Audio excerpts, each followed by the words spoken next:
a penúltima exposição sobre o capítulo 2 do referido evangelho. João,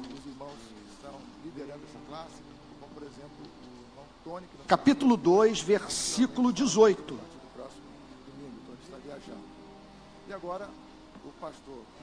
Eu vou pedir que a igreja se coloque de pé para nós lermos juntos o texto das Sagradas Escrituras e logo após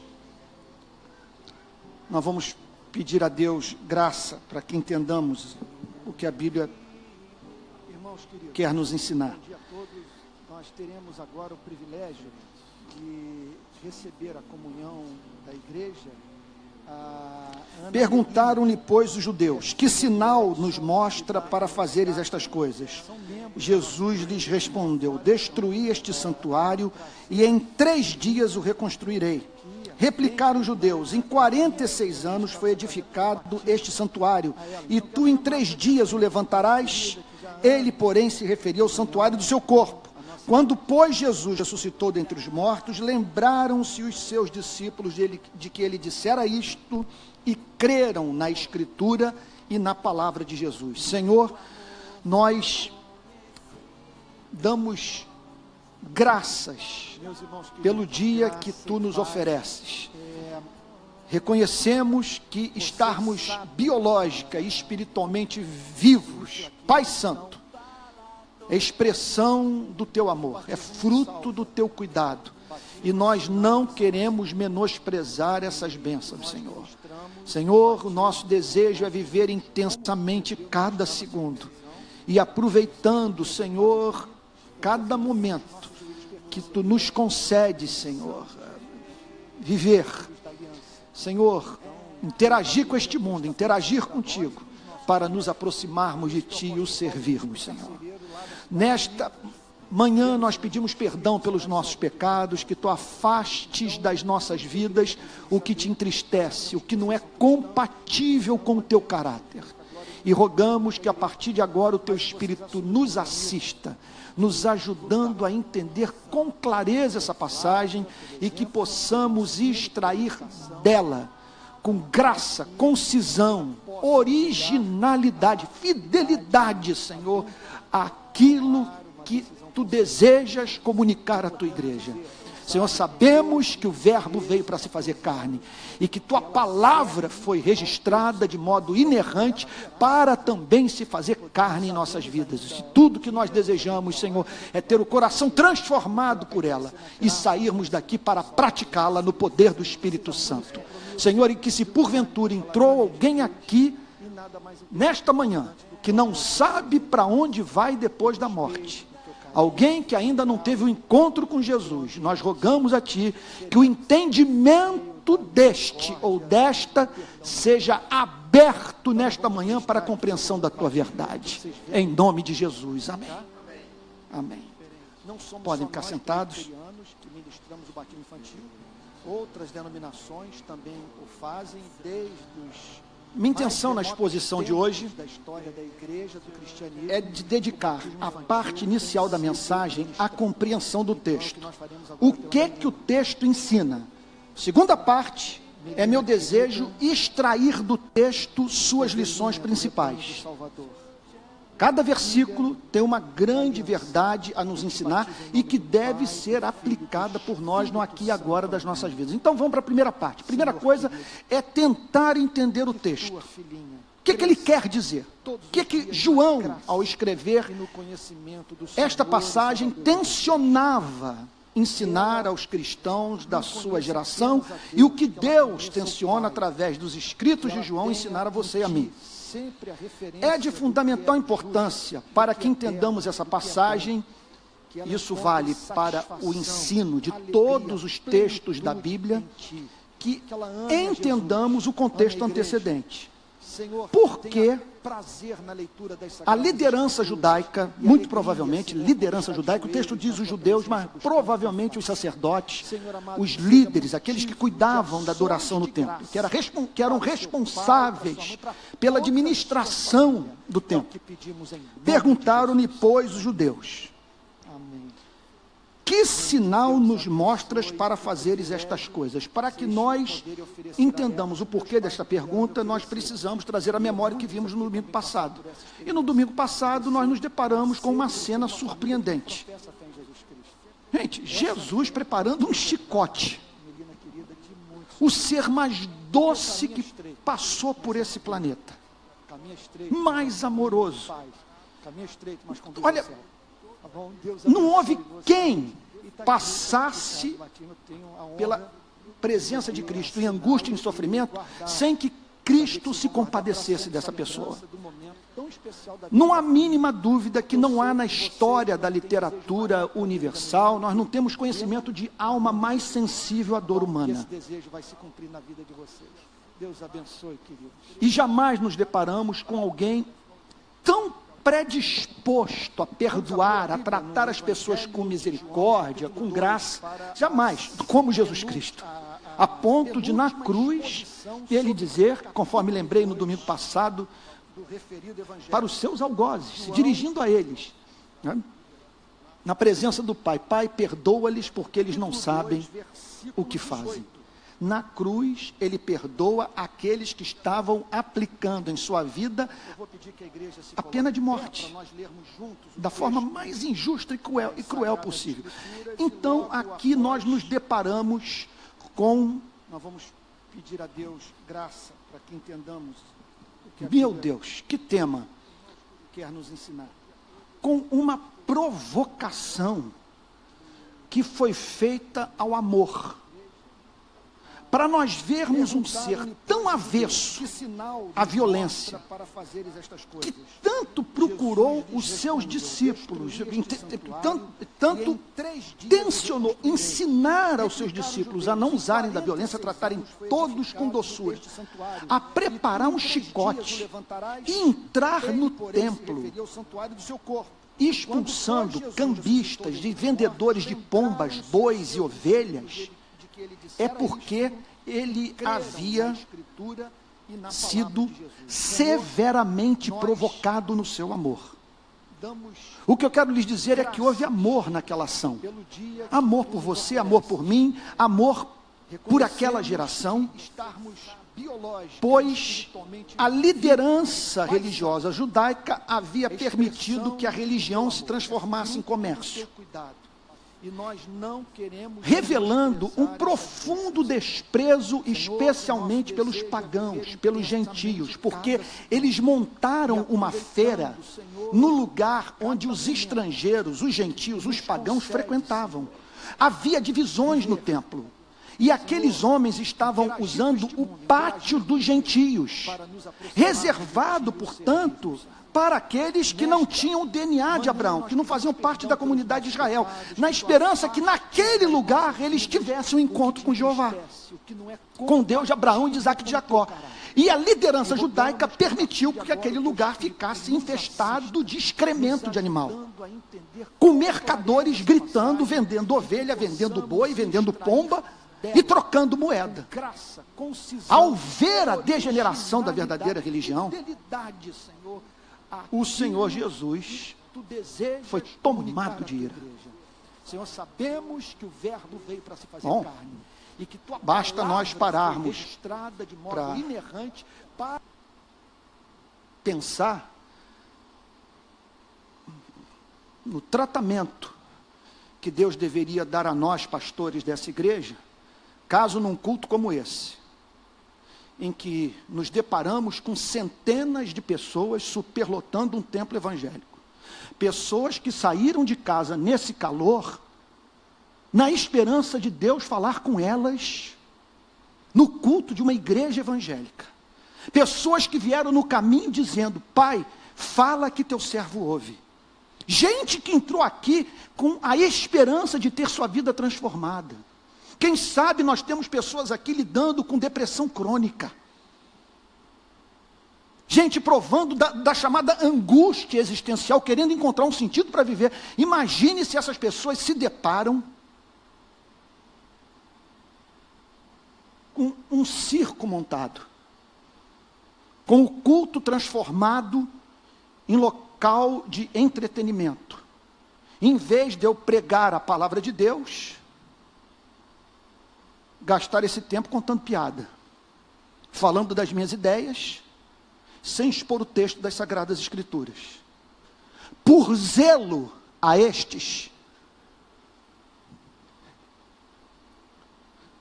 que podem ser salvos nesse encontro com a igreja, é que Jesus manifestou a sua ira, deixando assim claro que Deus é provocado quando homens transformam a religião em comércio, fazendo com que pessoas percam o respeito pelo verdadeiro culto, o amor pelo Criador, em razão dos representantes de Deus na terra, apresentarem uma caricatura da verdadeira relação do homem com aquele que o criou. O que aconteceu? As autoridades judaicas viram o Senhor Jesus como um petulante, como um arrogante, talvez alguns até como um desequilibrado. Na verdade, em geral, os profetas recebem esse tratamento da sociedade, muitas vezes da própria igreja.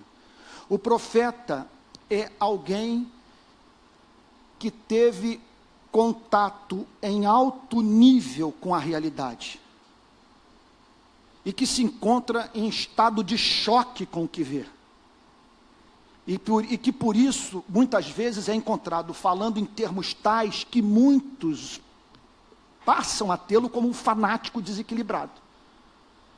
E aquela cena daquele rapaz de 30 anos, que veio do norte, de uma cidade insignificante chamada Nazaré, com um chicote na mão, batendo em boi, batendo em ovelha, botando o cambista para correr, aquilo chamou a atenção das autoridades judaicas a ponto delas de se dirigirem a ele nesses termos. Que sinal nos mostras para fazeres essas coisas? Quem o habilita a fazer o que fizeste? E que milagre tu operastes a ponto de apresentar suas credenciais e exigir de nós sujeição ao que estás pregando? Eles pediram um sinal, eles pediram um milagre, a manifestação de alguma obra sobrenatural que justificasse aquela autonomia, aquela independência de Cristo em relação ao sistema religioso. O ponto era esse: como que esse rapaz me sai de Nazaré, chega no Vaticano, na capital religiosa de Israel, dos tempos antigos, e com azorrague a tudo convulsiona? Com que autoridade ele faz isso? Quem lhe deu o direito, sabe, de lidar com o templo como se o templo lhe pertencesse, fosse negócio seu? E era. O Senhor Jesus responde à pergunta desonesta daquela liderança religiosa. Jesus lhes respondeu: destruí este santuário e em 3 dias o reconstruirei. 2 fatos nos chamam a atenção nessa resposta do Senhor Jesus. Em primeiro lugar, ele chamar o seu corpo de santuário. Dizer que o verdadeiro templo não era aquele erigido em 46 anos com pedra pelo rei Herodes. O verdadeiro templo havia se revestido de carne e ossos e estava ali entre os homens. Ele chama a si mesmo de templo. Ele está dizendo o seguinte: destrua o verdadeiro templo que na madrugada de domingo após a sua execução, na sexta-feira, ele ressuscitará. E esse será o sinal de que, quando o tema é o homem em relação com seu Criador, a palavra final está com aquele que venceu a morte.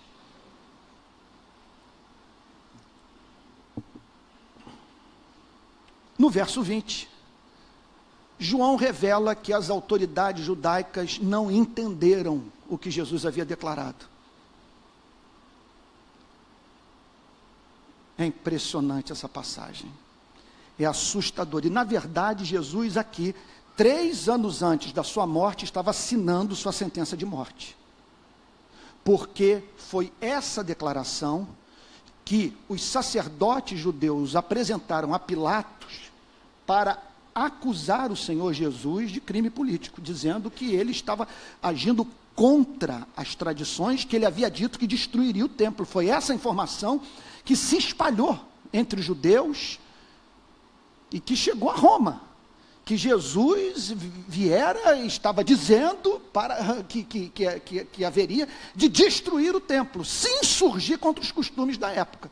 E o Império Romano, que não era bobo, usou o tempo inteiro da ocupação de toda aquela região da bacia do Mediterrâneo, aliás, por onde o Império Romano passou, da estratégia de manter os povos com as suas religiões. É interessante isso, eles não forçavam a religião, as pessoas podiam manter o seu culto, eles entendiam que isso era importante para a coesão social, para a manutenção da paz. Então, a acusação era grave que estava sendo feita contra o Senhor Jesus. Só que o Senhor Jesus não havia dito nada, feito menção de destruir o templo. Verso 20. Em 46 anos foi edificado este santuário, e tu em 3 dias o levantarás? Foram necessários 46 anos para montar essa estrutura toda. E você está dizendo, portanto, que como sinal da sua messianidade, como sinal da sua autoridade profética, em 3 dias você vai reconstruir o que Herodes gastou 46 anos para construir? Quer dizer, o que foi gasto, 46 anos para ser edificado. E aí João faz um comentário, no verso 21. Ele, porém, se referia ao santuário do seu corpo. Ele estava falando sobre o verdadeiro templo. Ele estava falando sobre aquele para quem deveriam convergir todas as ambições espirituais do povo de Israel. Aquele que deveria ser o coração do culto, em cuja presença Deus deveria ser adorado, através de cuja mediação os homens, os pecadores, deveriam se aproximar do seu Criador. Ele, porém, se referia ao santuário do seu corpo. Então havia um templo, um local considerado sagrado, e o Senhor Jesus usa a mesma palavra que era usada para o templo, para chamar a atenção das pessoas para si, dizendo que elas estavam diante do verdadeiro templo, onde a glória de Deus haveria de se manifestar de um modo que jamais pôde se manifestar no templo literal em Jerusalém. Verso 22, último versículo do dia. Quando, pois, Jesus ressuscitou dentre os mortos, lembraram-se os seus discípulos de que ele dissera isto. O que significa, portanto, que eles ouviram uma pregação, eles não compreenderam a pregação, contudo, a pregação ficou adormecida em sua memória. Aí, isso é muito interessante, é uma verdadeira, vamos assim dizer, lição hermenêutica, ou epistemológica. Acontece um fato, e aquele fato serve de chave hermenêutica, para a interpretação da mensagem de Cristo. Algo acontece que faz com que aqueles homens passem a compreender aquilo que eles ignoraram, aquilo que lhes se configurou como enigmático. Destrua este corpo, destrua este santuário, e em 3 dias eu o reconstruirei.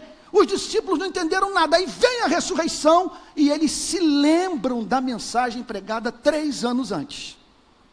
E o texto diz que, ao verem a ressurreição como sinal dos sinais, os discípulos creram no Antigo Testamento, creram na Escritura. A palavra Escritura aqui não faz alusão ao Novo Testamento, que não existia nessa época. Eles creram no Antigo Testamento, pois o Antigo Testamento fala muito sobre o Messias, e creram na palavra de Cristo, que nós poderíamos chamar de o Novo Testamento. Bom, espero que vocês agora estejam dizendo, entendi no texto, entendi a história. Eu espero que vocês possam estar dizendo, pastor usou de integridade, foi claro, e nesse ponto da mensagem, eu entendi o sentido da mensagem, entendi o sentido do texto bíblico. Mas talvez você esteja aí agora perguntando, e daí? É tudo que eu tenho para ouvir numa manhã, início de tarde, de calor infernal na minha cidade? Que Deus tem a falar comigo. O que tirar dessa passagem? Quais as implicações do que nós acabamos de ler para as nossas vidas? Bom, as implicações são muito profundas. Muito profundas. Eu digo para vocês o seguinte: muitas vezes você olha para a Bíblia e é levado a dizer, Pai Santo, qual é o sentido disso? O que extrair desse texto? Às vezes o pregador vai para a Bíblia e, com o texto que ele vai trazer para o púlpito no domingo seguinte, enquanto lida com o texto, ele é levado a dizer para si mesmo, Senhor, Tu estás pedindo que eu tire leite de pedra. O que tirar de uma passagem como essa? Agora, tem um mistério pentecostal, vamos assim dizer nessa história. Ler a Bíblia é como contemplar uma noite estrelada. Quanto mais você põe os seus olhos nas estrelas, mais estrelas você vê. Então, gaste um tempo com esta passagem, mergulhe, leia 1, 2, 3, 4, 5 vezes em espírito de oração, que o Espírito Santo vai falar contigo e você vai extrair do texto aquilo que pode mudar a sua história, a história da sua vida, da sua relação com Deus. Então vamos às lições. O que essa passagem tem a dizer para você e para mim? Em primeiro lugar, que nossas preocupações religiosas podem ser fruto de muita hipocrisia, de hipocrisia deslavada. Que existem perguntas honestas e respostas honestas. Que você pode apresentar a Deus uma questão honesta, você pode apresentar a Deus uma questão desonesta. Os judeus estavam sendo desonestos, porque o sinal já havia sido emitido, a verdade proclamada, Jesus acabando com aquela orgia, era coisa daqueles homens caírem de joelhos e se envergonharem, se arrependerem, confessando o pecado de terem visto lucro na religião, e daí transformando religião em comércio. Eles não estavam preocupados com o verdadeiro culto, eles não estavam preocupados com os pagãos, com os gentios que afluíam para o templo, especialmente no período da Páscoa, que Jerusalém ficava tomada de estrangeiros. A preocupação deles era com essa independência de Cristo, e Cristo entrando no métier deles, se intrometendo nos seus negócios. Muito provavelmente, eu não posso dizer que a minha interpretação é certa, mas muito provavelmente eles estavam levando grana naquela história. Jesus estava desfazendo uma fonte de renda para a liderança religiosa. Religião dá dinheiro, gente. E aí então essa pergunta desonesta: que sinais nos mostras para fazeres estas coisas? Não era esta a questão do dia.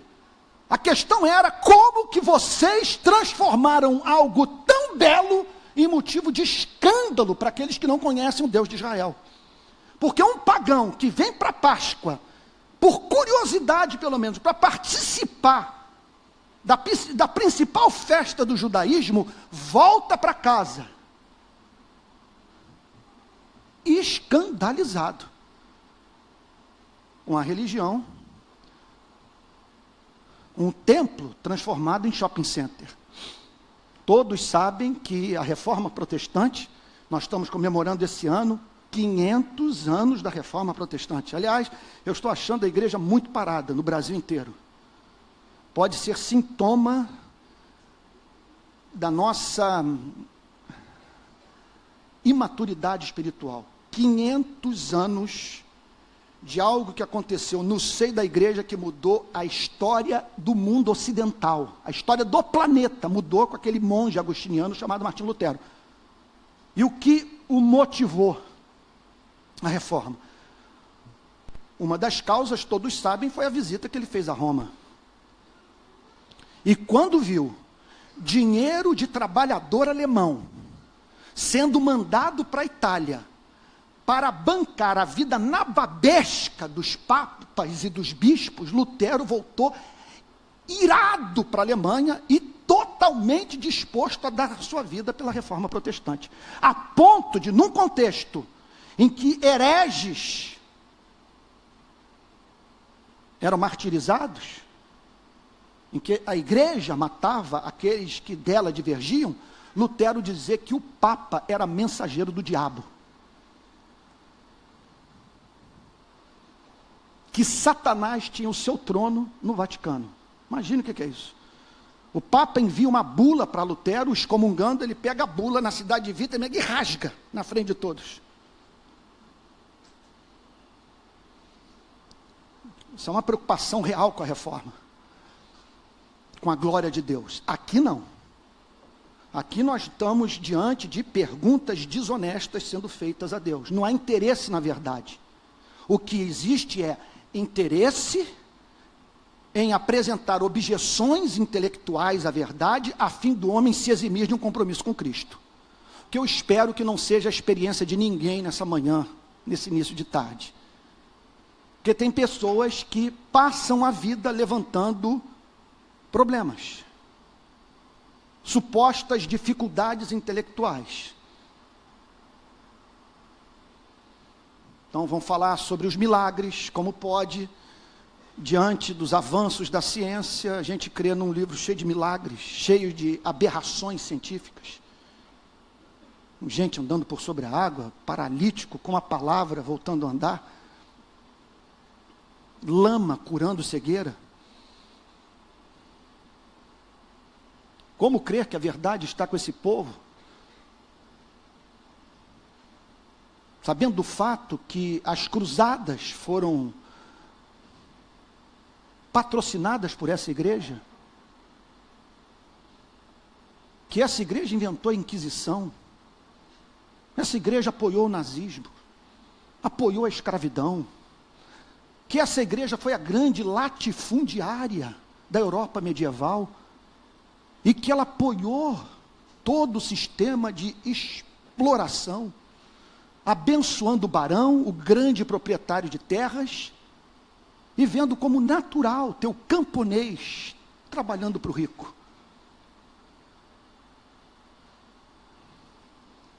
E sustentando o conforto do Papa e dos seus bispos. Bom, não vou negar, não vou dizer que essas questões não sejam dignas de ser discutidas por nós, que elas podem ser apresentadas a Deus e causar perplexidade a nós, uma vez que nós estamos falando de pessoas que disseram ter conhecido a Deus, que lidavam com este livro e que usavam este livro para justificar a opressão. Agora, nem sempre o intuito é esse. Muitas vezes, o interesse verdadeiro é o de construir barreiras a fim de que o homem, a mulher, se eximam de um compromisso com Deus, uma vez que se certificarem do fato que Jesus Cristo é o caminho, a verdade e a vida, vão ter que se arrepender dos seus pecados, mudar de vida, deixando de viver no universo antropocêntrico, a fim de viver no universo onde Deus seja o Senhor, o centro, o ponto de convergência de todas as coisas. Essa é uma pergunta que você precisa responder. As dúvidas que você carrega são honestas? Você tem procurado respostas a elas em oração, com a Bíblia aberta, na presença de Deus? Você está disposto a ficar do lado da verdade, ainda que a verdade fique contra você e o golpeie, e o faça rever os seus pontos de vista ideológicos, por exemplo? Que sinal nos mostras para fazeres estas coisas? Repito, uma pergunta profundamente desonesta. E não apenas isso, exigindo que Deus se submetesse ao arbítrio humano, determinando as condições da crença, tentando domesticar Deus. Segunda lição que nós aprendemos nessa passagem, que Cristo veio para destruir o templo. Ao dizer no verso 19, destruir este santuário, não há mínima dúvida que ele estava naquele exato momento fazendo um contraponto à instituição do templo. Vocês vejam que história impressionante. No momento, nós o vemos defendendo a verdadeira religião, o verdadeiro culto, combatendo o comércio religioso.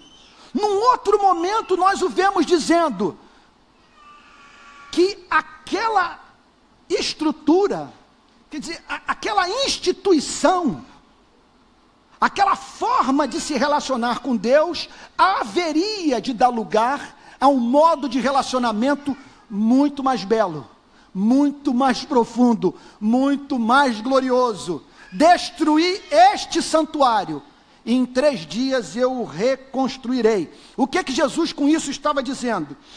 Que ele é a suprema manifestação de Deus. Vamos pensar no seguinte: o que acontecia no santuário que atraía tanto a atenção dos hebreus?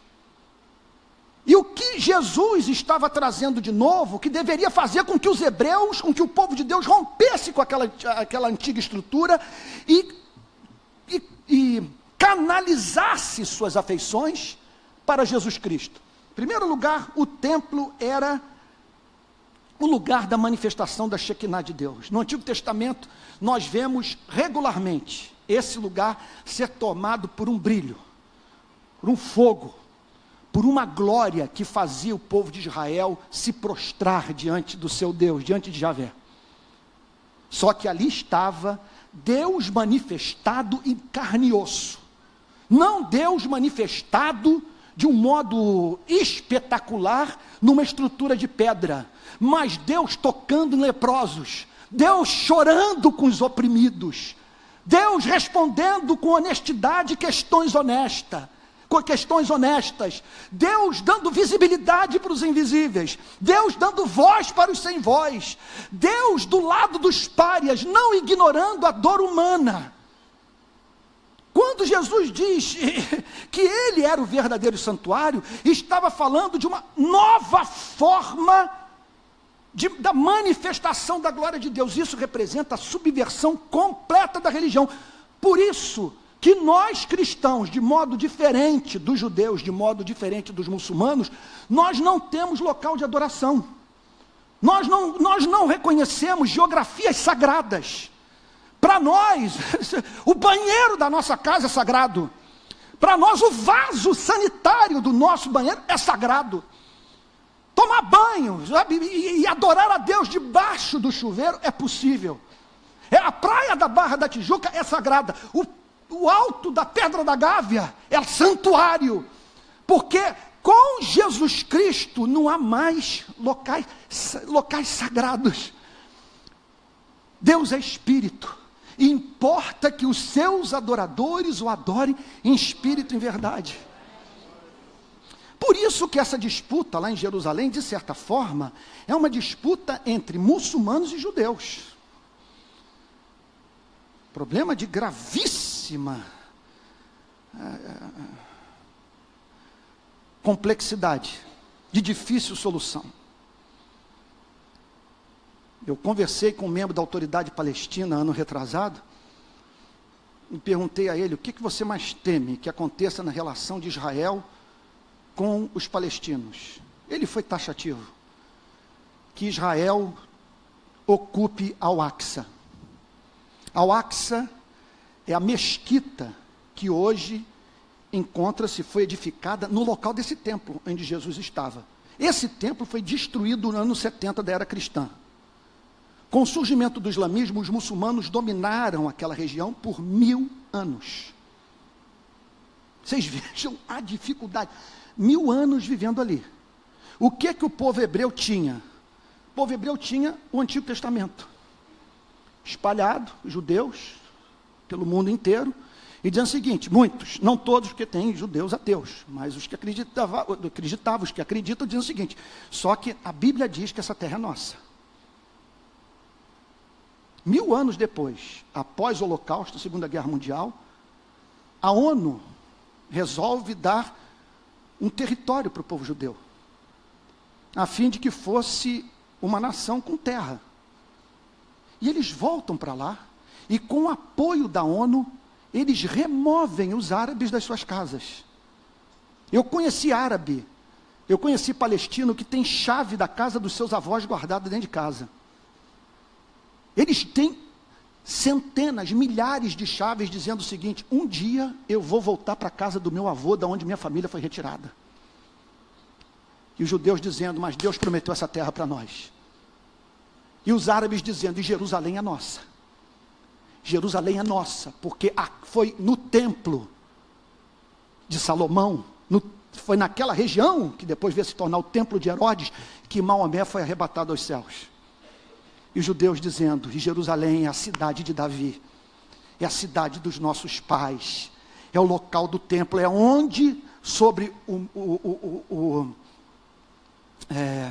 Monte Sião, Abraão ofereceu Isaque em sacrifício.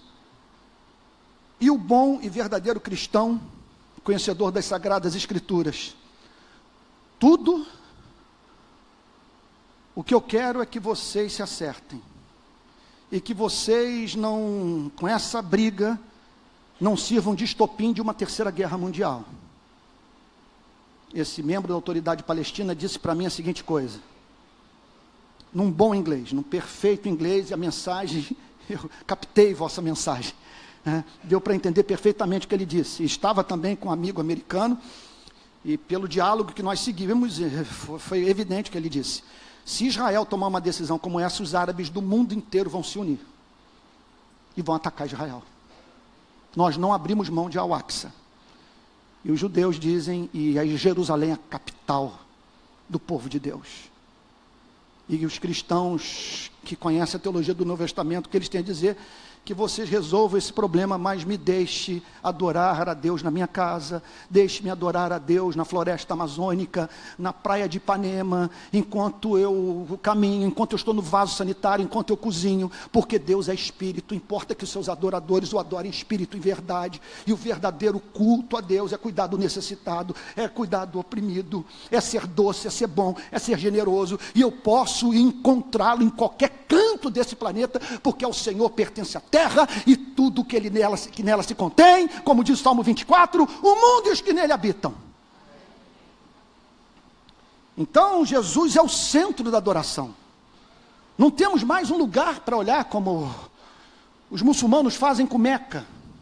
Posso orar olhando para o sul, para o norte. A questão é identificar a presença de Cristo.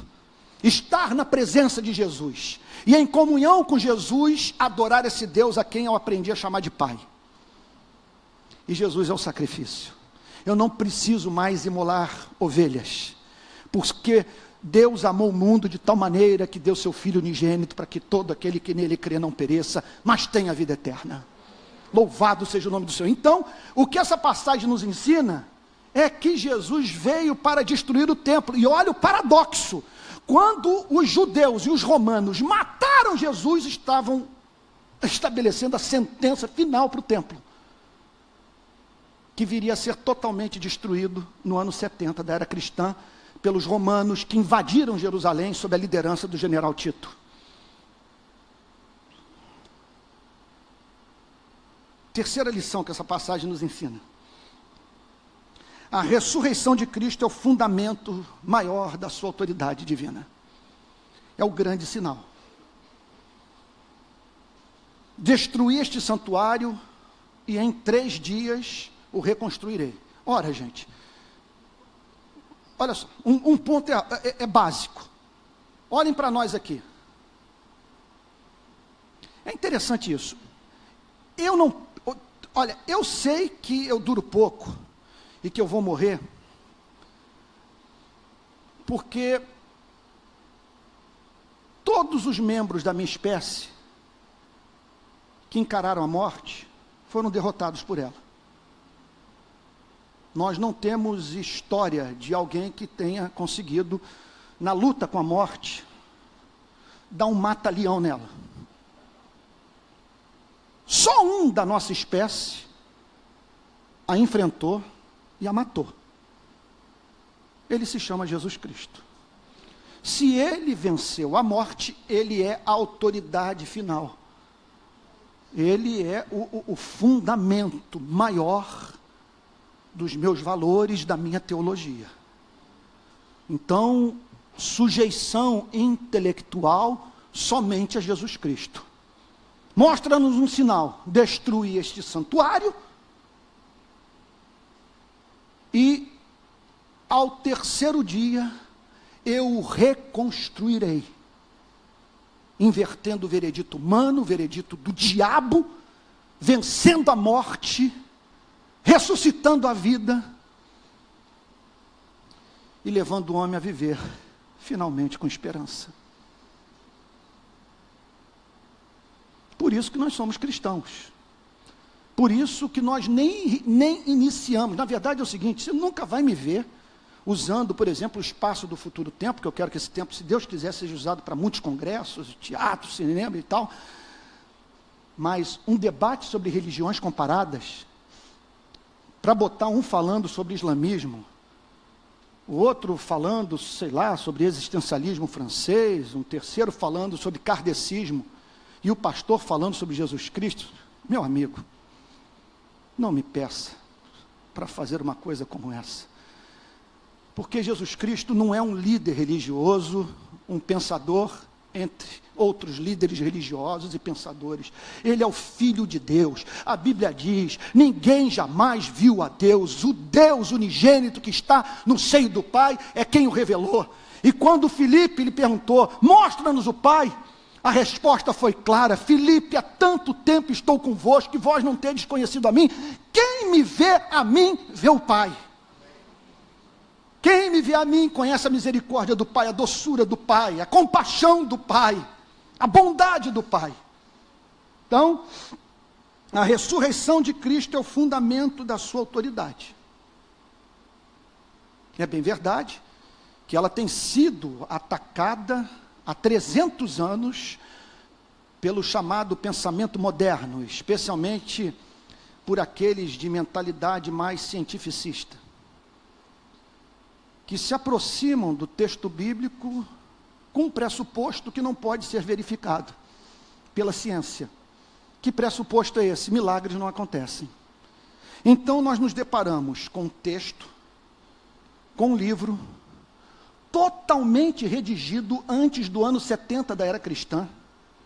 O espaço entre os milagres de Cristo, sua vida, morte, sepultamento, ressurreição e ascensão aos céus, o espaço entre a vida de Jesus Cristo e os 27 livros do Novo Testamento é mínimo. Relato de testemunhas oculares e testemunhas oculares que deram a vida por essa mensagem. Só do Novo Testamento são mais de 27.000 manuscritos, que nos permitem, embora nós não tenhamos acesso aos originais, a reconstruir os originais, devido à chamada evidência manuscritológica, a quantidade de material do Novo Testamento espalhada pelo planeta, e que hoje se encontra nos museus, em centros de pesquisa, verdadeiro tesouro da história do cristianismo e que nos leva, portanto, a nos certificarmos do fato que estamos diante de um texto que tem credibilidade, de um texto que de fato saiu da pena dos apóstolos, daqueles que conviveram intimamente com Jesus Cristo. Agora, se você parte do pressuposto que milagres não acontecem, portanto você tenta desmitologizar a Bíblia, ficando com Jesus da história, e abrindo mão do contato vivo com o Cristo que é revelado pelas Sagradas Escrituras, o Cristo que multiplicou pães, o Cristo que andou por sobre as águas, o Cristo que venceu a morte, aí você vai ficar privado do Cristo real. E isso a partir de um pressuposto, repito, que não pode ser verificado empiricamente. Você não tem como provar que milagres não acontecem, você não tem como desconstruir a mensagem do Novo Testamento. Pois, como alguém já disse, a Bíblia é uma bigorna que tem destruído muitos martelos, e por isso há 2000 anos serve de fonte de esperança para aqueles que somente em Jesus Cristo encontraram refrigério para o seu coração. Quarta lição que essa passagem nos ensina, estamos caminhando para o fim. Jamais devemos confundir a nossa interpretação da Bíblia com a própria Bíblia. Olha o verso 20, o que ele diz? Replicaram os judeus: em 46 anos foi edificado este santuário, e tu em 3 dias o levantarás? Jesus estava falando sobre o templo de Herodes? Jesus estava falando sobre destruir literalmente o santuário? Portanto, é possível que, devido à dureza do nosso coração, a condicionamentos religiosos, culturais, filosóficos,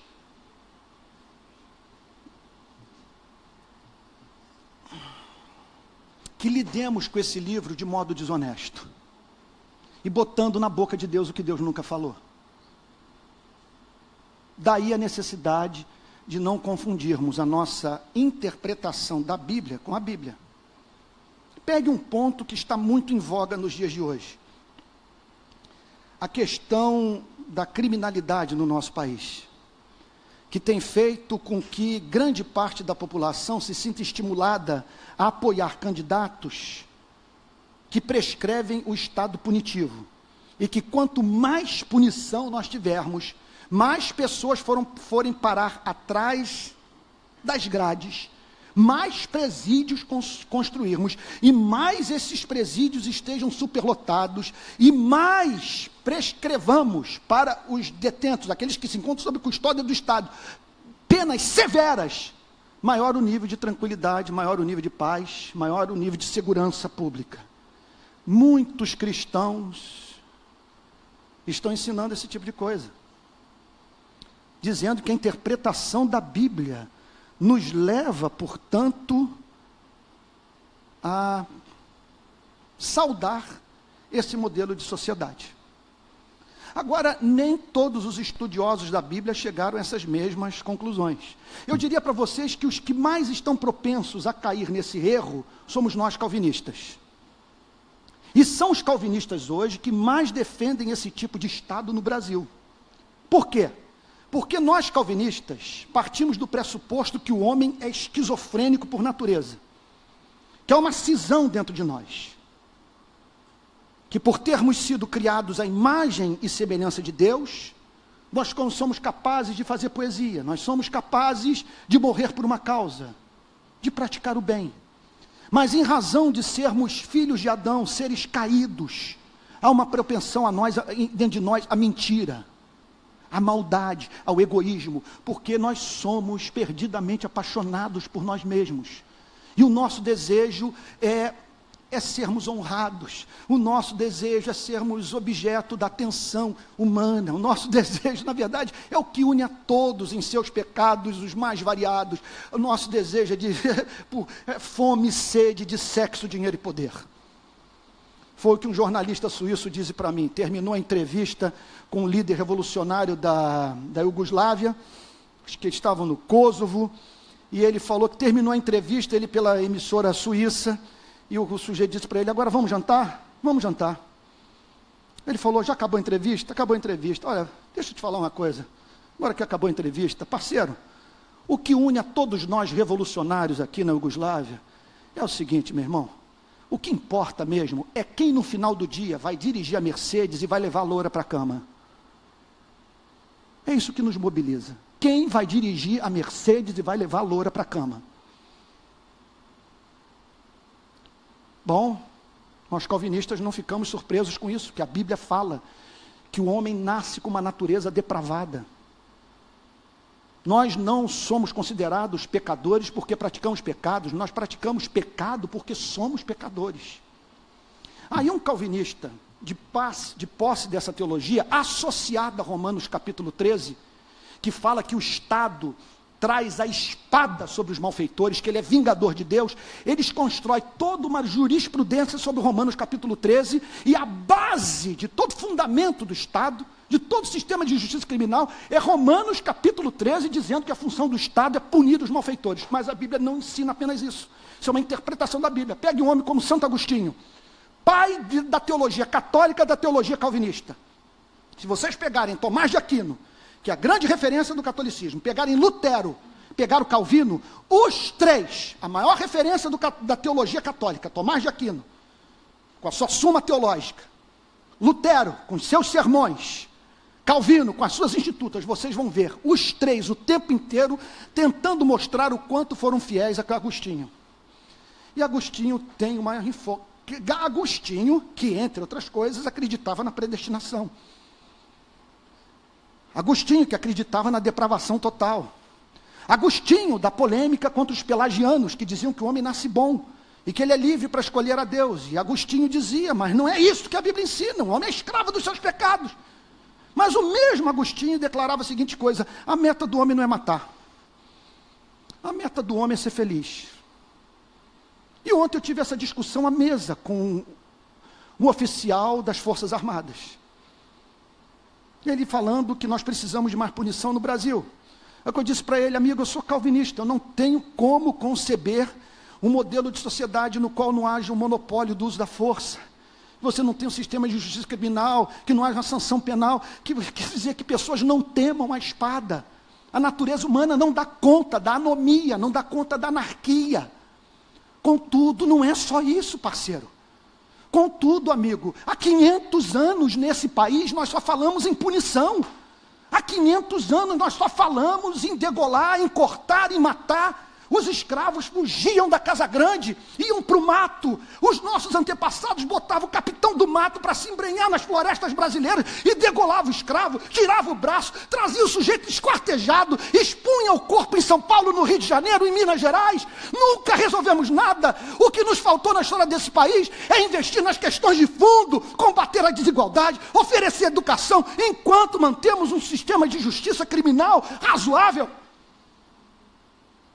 em que aqueles cujo egoísmo faz com que se comportem como animais, como bichos, seja refreado pelo temor da espada.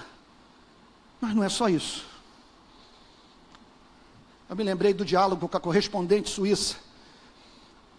Eu disse isso para vocês numa outra ocasião, visitando a casa de um rapaz que tinha roubado um celular, 17 anos, quase foi linchado na Nossa Senhora de Copacabana.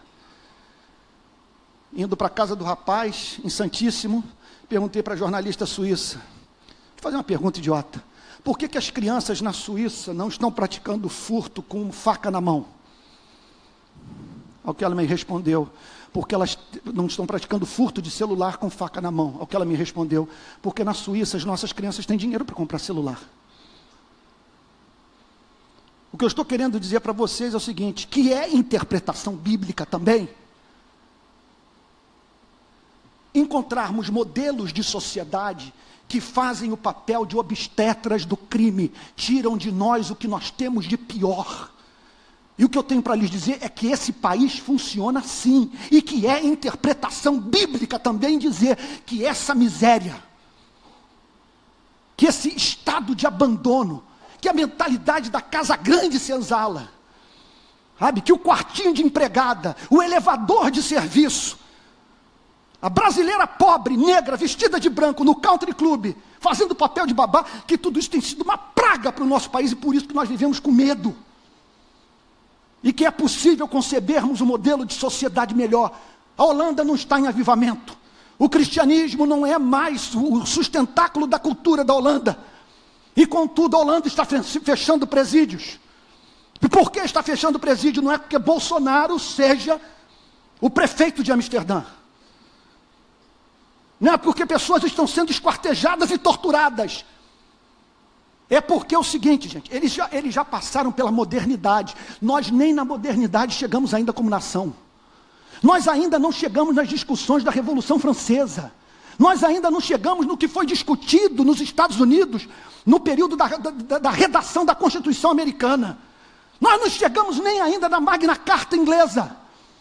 Estamos na idade da pedra. E julgando que com isso... Então o que eu estou querendo dizer? Entendam. Não é puxar a barra, como que é a brasa para minha sardinha. Estou apresentando um caso que está hoje presente nas redes sociais. E talvez você, crente, que tem formação em ciências humanas, você estudou, você conhece a história dos povos. Talvez você esteja dizendo em crise, não é possível que o cristianismo ensine o que esses caras estão pregando nas redes sociais. E o que eu tenho a lhes dizer é o seguinte, o erro deles é elevar um aspecto da verdade à condição de verdade completa. Essa não é a verdade toda. A verdade toda aponta para o fato que quando vivemos em modelos de sociedade que nos possibilitam, sem o concurso da prática criminosa, alcançarmos os nossos objetivos, sejam eles egoístas ou não, nós não vamos sair trocando tiro com a polícia. E é isso que a história recente da Europa está nos ensinando. Vai para a Suécia. Vai para a Noruega. Com as celas abertas. Vai lá. Ninguém está sendo torturado. Ninguém. Você não tem... Olha, pega esse grupo todo que está aqui reunido, fecha as portas, porque o que eu quero lhe dizer é o seguinte, na minha experiência com o sistema prisional, o que nós temos aqui, nessa manhã, é o que um detento brasileiro dispõe de espaço físico nas prisões brasileiras. Fecha essas portas, desliga os aparelhos de ar-condicionado, põe uma quentinha para você receber ali na porta, e você sendo torturado manhã, tarde e noite. E se você faz parte dos 40% que ainda não foram julgados, e se você serviu de bucha, está ali sem praticar crime algum, você fica louco. Você enlouquece. O que eu quero lhes dizer é o seguinte, o Brasil é parteiro do crime, ele tira de nós o pior. E nós cristãos temos que pensar duplo, e ser a voz do equilíbrio. Não estamos como alguns, que em razão de uma visão romântica dos seres humanos, julgam que é possível nós vivermos sem polícia, sem juiz, sem magistrado, sem presídio. Mas ao mesmo tempo, isso não é a verdade toda. A minha interpretação da Bíblia me leva também, justamente por crer na depravação total, a não mexer com essa fera, que está dentro de você e de mim. Ontem eu até fui ridículo, que nessa discussão com esse oficial da Marinha, gente finíssima, homem de Deus, não tem a mínima dúvida, melhor do que eu.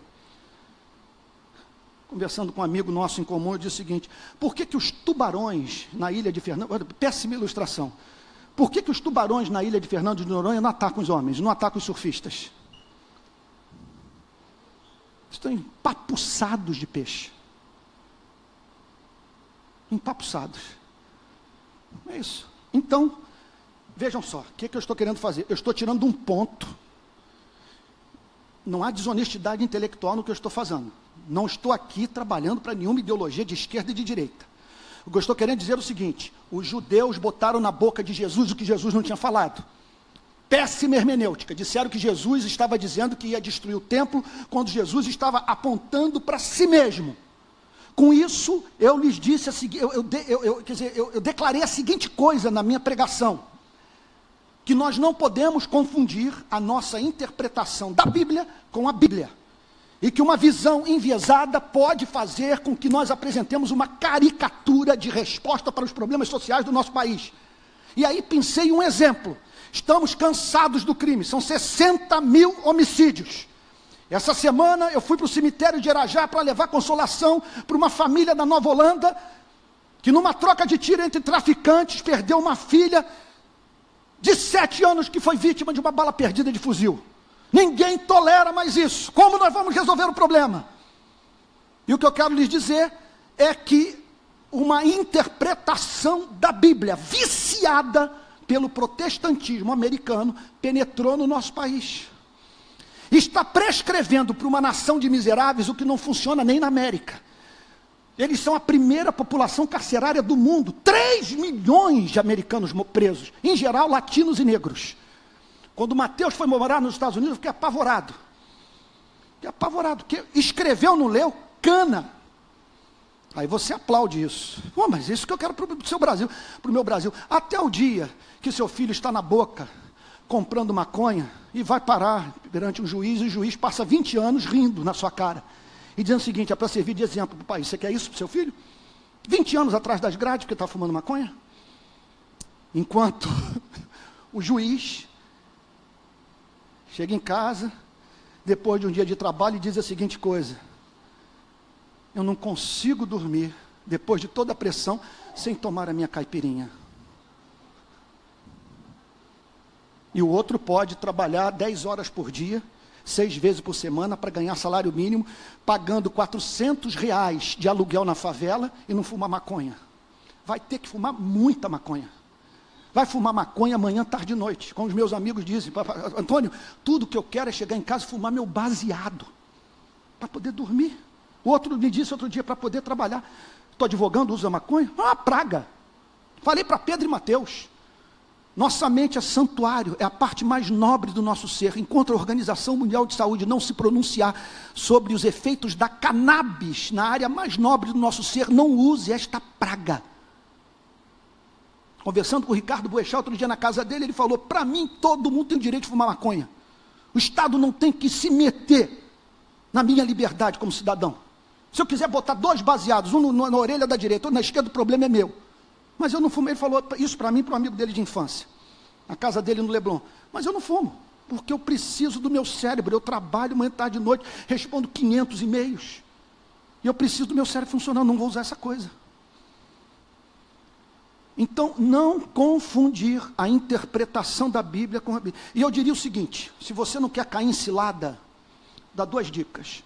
Número 1, é da natureza do cristianismo o pensamento dialético.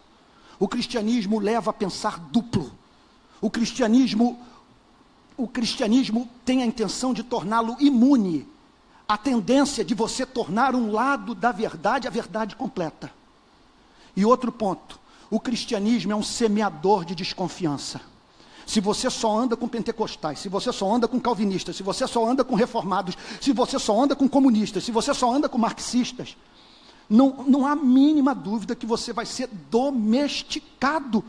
E você vai perder, entre outras coisas, essa capacidade de pensar duplo, que faz, portanto, que você proponha o que é exequível, o que é justo, o que é bonito, o que expressa a beleza de Deus, a beleza do Evangelho. Então, mais uma vez, me perdoem repetir que esse ponto é seríssimo. Esse ponto é de fundamental importância. Eles disseram que Jesus havia ensinado para destruir o templo. Jesus não tinha falado nada sobre isso. Como muitos estão dizendo, vamos descer fogo do céu sobre essa canalha. Ao que o Evangelho diz, não vamos ser inocentes, porque a natureza humana é perversa. Adolf Hitler não seria detido com Mahatma Gandhi. Os tanques, os panzers de Hitler iam passar por cima de Gandhi. Precisávamos de uma Inglaterra, precisávamos da união da Inglaterra, da Austrália, dos Estados Unidos para deter Hitler. Senão nós não teríamos culto hoje aqui, não existiríamos. Já teriam dominado tudo. O exemplar mais sublime da raça humana teria prevalecido. Mas ao mesmo tempo, aí eu vou usar palavras de Freud. Freud diz a seguinte coisa, que existem modelos de sociedade que são patológicos. Aí você não entende por que o garoto bem nutrido pega um fuzil, entra numa escola e metralha todo mundo. Se quando tudo que você tem é lei que o faz temer, e não uma coisa que o faz escolher o bem espontaneamente, flui de dentro, porque você aprendeu a amar. Penúltimo ponto. A cegueira espiritual da liderança religiosa impõe a todos os crentes a necessidade do livre exame das Escrituras. Nós estamos vendo aqui os líderes religiosos, eu vou ser curto nesse ponto, que o horário já estourou. Observem, os pastores, os sacerdotes estão dizendo que Jesus havia falado que ia destruir o templo. Jesus estava falando do seu corpo, do seu santuário. Portanto, vou pregar contra mim, não lidem de modo acrítico comigo.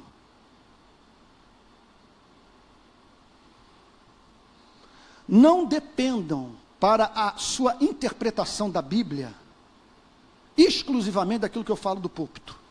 Leiam as Sagradas Escrituras. Cheguem às suas próprias conclusões. Estudem a Bíblia.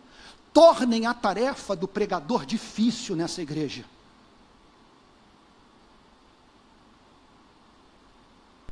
Porque, caso contrário, nós nos tornaremos candidatos em potencial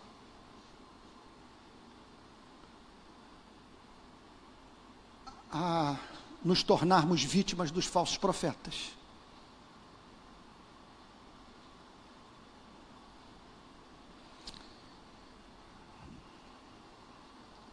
Pastores enlouquecem, pastores têm amante, e um pastor apaixonado por uma mulher fora do casamento, não tem a mínima dúvida, ele não tem, se ele é honesto, ele vai se entregar. Ele não vai falar sobre pecado, não vai falar sobre juízo final, ele vai ser um pregador da graça. Então daí a necessidade de você ter vida com Deus, de você ter comentários bíblicos na sua casa. Ouça outros sermões. Essa igreja não detém o monopólio da verdade. Eu acho que eu disse isso no primeiro culto, eu disse isso nesse... Que eu falei que eu fui pregar numa igreja esses dias, mas eu falei no primeiro? Mas eu fui de uma grossura. Eu falei o seguinte, olha, para começar, quero que vocês entendam o seguinte, vocês não têm o monopólio da verdade. Não há evidência empírica de que vocês alcançaram o estágio mais elevado do desenvolvimento intelectual da igreja. Mostre-me um livro que vocês tenham produzido e que exija de mim sujeição intelectual a tudo que vocês pregam. Portanto, baixem a bola. Baixem a bola e aprendam com os demais. Outro dia eu fui pregar para os irmãos metodistas e comecei a pregação dizendo para eles, vocês fazem muito bem botar um calvinista aqui para pregar. E um pastor da igreja presbiteriana, porque a igreja metodista não tem o monopólio da verdade. E eu espero que a minha igreja aprenda com vocês, porque eu não sei se a igreja presbiteriana colocaria um ministro metodista para falar num congresso nacional de jovens. E foi o que os metodistas fizeram comigo. E não sem saírem do templo aos prantos. Tamanho impacto da palavra de Deus no final do ano passado no Congresso da Juventude Metodista. Então, vamos abrir as janelas. Aprender com os diferentes. Participei de um congresso promovido pelo consulado americano no segundo semestre do ano passado. Eles chamaram um membro do Partido Democrata, um membro do Partido Republicano. E cada um falando lá sobre o Trump e a Hillary. Lá pelas tantas, a moça, membro do Partido Democrata, disse a seguinte coisa: pesquisas mostram que 60% da população americana lê o noticiário pelo Facebook. E, em geral, as pesquisas mostram que as pessoas leem justamente os jornais, os sites e os blogs que concordam com o seu ponto de vista. A desgraça. Você não vai pensar duplo. Esse é o caos.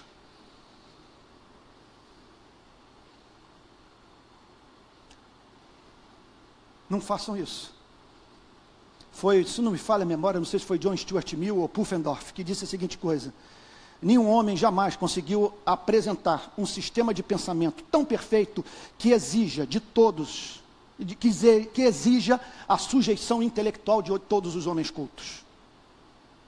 E que sejamos, portanto, honestos. Você não pode, por exemplo, expor o cristianismo ao descrédito quando você vai para as redes sociais para combater aquilo que você não conhece. Eu já disse a exaustão, jamais fui marxista. O pilar do marxismo é a abolição da propriedade privada. Nunca acreditei nisso.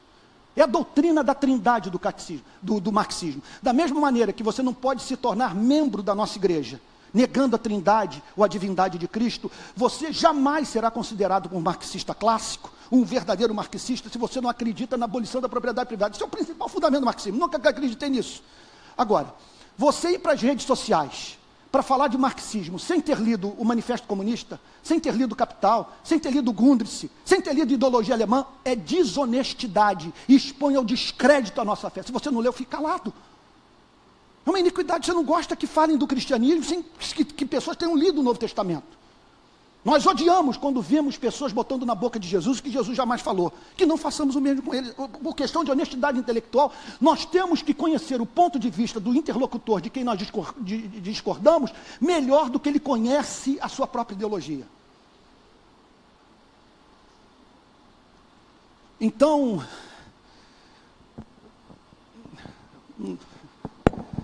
não tem jeito. Se você só lê Reinaldo Azevedo, Diogo Maynard, só lê a revista Veja, sabe, só consome, não tem jeito. E podemos falar do outro lado também. Se você só lê os blogs que foram bancados ou são bancados pelo Partido dos Trabalhadores, a desgraça é completa, você estará sendo um péssimo representante do Evangelho na sociedade. E aqueles que conhecem a matéria vão dizer o seguinte: se esse sujeito então, quer dizer, isso aí é um curral. Isso é uma gente descerebrada que fala sobre o que não sabe. Nós não podemos correr esse risco. Nosso nome está identificado com Jesus Cristo. Último lugar. Uma mensagem, é o mais açucarado doce de tudo que falei até agora. Mensagens antigas podem se tornar novas para você e para mim. Daí a importância da educação infantil. O texto diz que os discípulos ouviram a mensagem 3 anos antes. Não entenderam nada. Não entenderam nada. 3 anos depois, Jesus vence a morte. E aí os discípulos começaram a entender o que Jesus havia dito. Lição básica: a cabeça pensa a partir de onde os pés pisam.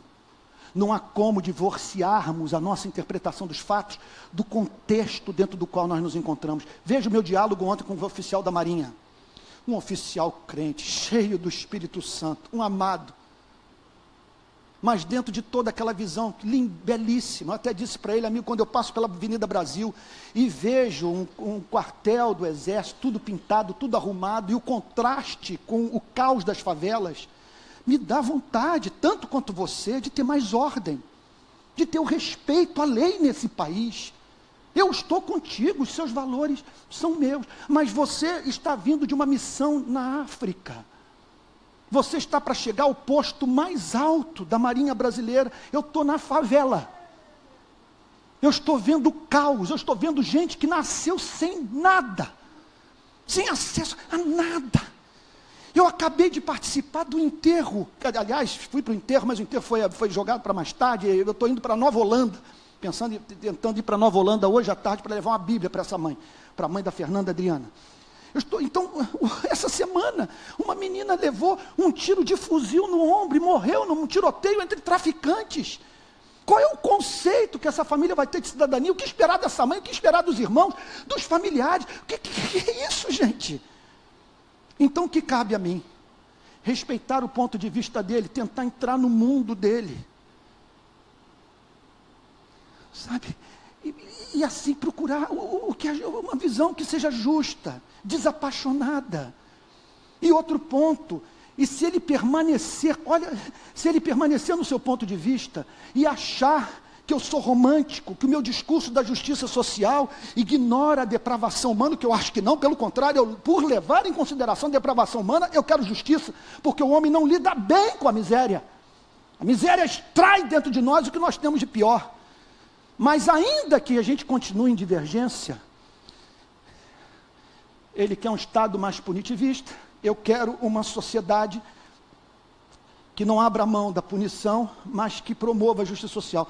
Mas pode ser que ele seja botafoguense, pode ser que ele goste de feijão preto, que ele seja um amante da democracia, pode ser que ele goste de Calvino, de C.S. Lewis, pode ser que ele goste de surf, de mar, sabe, de manga. Então eu vou explorar o que eu tenho de afinidade com ele, e não permitir que aquele ponto, sabe, em que nós nos discordamos, me leve a fazer uma avaliação da identidade dele como um todo.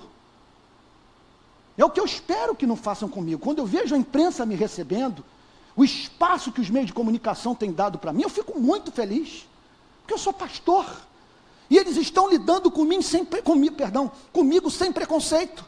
Quando eu vejo a TV Globo me dando o espaço que me deu nos últimos 30 dias, eu digo o seguinte: mas que maravilha, a essa altura eles já sabem quem eu sou, estão me botando para falar, estão pedindo matéria, estão me pedindo para que eu descreva como que eles devem compor a matéria sobre esse determinado tema, quais as fontes, que ilustrações usar, que dados apresentar. Eles estão divulgando dados meus, coisa que ninguém sabia e que nós estamos apresentando, e eles estão se esquecendo que eu sou protestante, que eu sou evangélico. E eu fico muito feliz com isso, porque o que eles estão fazendo, até onde eu consigo perceber? Eles estão vendo o seguinte: o cara é evangélico, pode ser até que um ou outro diga, ele é fundamentalista, ele é conservador, mas em vários pontos ele está afinado conosco. Então, em razão desses pontos de afinidade, vamos dar espaço para ele. Eu fico muito feliz, talvez isso esteja acontecendo, eu não tenho certeza disso. Mas o mesmo nós deveríamos fazer com as demais pessoas, porque a gente, por exemplo, que não consegue viver no nosso meio, não consegue respirar. Não podemos, gente, nós não podemos ter uma igreja que um defensor dos direitos humanos, uma pessoa com uma visão mais progressista, não consiga respirar. E tinha que sair da igreja para encontrar um outro lugar. Outro dia, num congresso de batistas, a garotada me procurou ao final da pregação e disse o seguinte: pastor, nós estamos pregando o que o senhor está pregando, estamos falando sobre desigualdade, sobre pobreza, querendo ir para os pobres, falando sobre direitos humanos, e estamos sendo taxados de marxistas. Aí o que eu disse para eles: o que precisa ser definido, portanto, é quanto do marxismo uma pessoa precisa acreditar para ser considerada marxista. Porque dizer que tudo que ele falou é uma asneira, então que, portanto, Norberto Bobbio, que alguns dos... Eric Robensbaum, algumas das maiores mentes, são todos uns idiotas que acreditaram numa balela, e eu não tenho nada que aprender com essa gente. Meu, pelo amor de Deus. Pelo amor de Deus. Porque na Bíblia eu tenho que aprender até com o diabo. Foram os demônios os primeiros a chamar Jesus Cristo de Filho de Deus Altíssimo. Então, por que eu estou explorando essa passagem dessa forma? Acreditando que eu estou tirando do texto lições que emergem naturalmente e fazendo aplicações arbitrárias. Poderia usar outros exemplos, reconheço. Mas são exemplos atuais, que precisam ser discutidos por nós. E qual é o meu objetivo? Termos uma igreja sóbria, uma igreja equilibrada, uma igreja que pense duplo, uma igreja que não peque contra o santuário, contra o corpo de Cristo, uma igreja que glorifique a Deus. Vamos ficar de pé, vamos orar.